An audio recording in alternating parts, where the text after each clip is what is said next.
Hi, I'm Dr. Chiara Colesanti Senni, and I'm part of the Initiative in Sustainable Finance at the University of Zurich. My research interests lie at the intersection between nature-related risks, the economy, and the financial system. Nature loss poses huge threats to the economy and the financial system, but at the same time, many economic activities can have very negative consequences on the environment.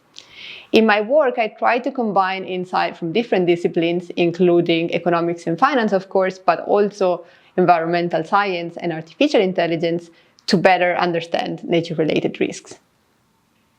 For instance, in a recent paper, we look at company disclosures related to nature topics, and what we find is that water seems to be one of the main issues for companies, especially in sectors like agriculture or utilities.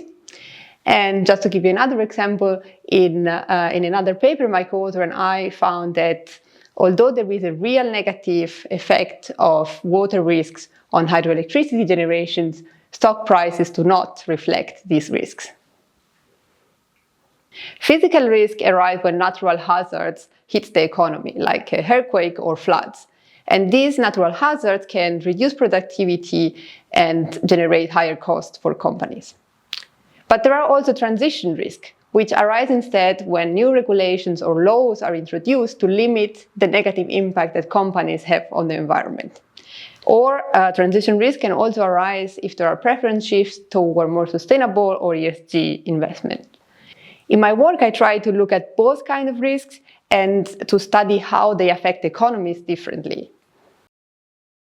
The financial sector plays a key role in dealing with nature-related risk. And this is because the financial sector is key in determining the allocation of resources in the economy. So, for instance, the financial sector will determine whether an environmentally damaging project is carried out or not. At the moment, it seems that financial markets do not fully incorporate nature-related risk when deciding about the allocation of resources in the economy. But the research that we are doing that help better understanding nature-related risk and the inefficiencies in financial market can help the design of policies that are more targeted and, in the end, more effective in dealing with nature-related risks. Several central banks, including the European Central Bank, have started looking into nature-related risk and discussing how to measure and potentially act upon these risks.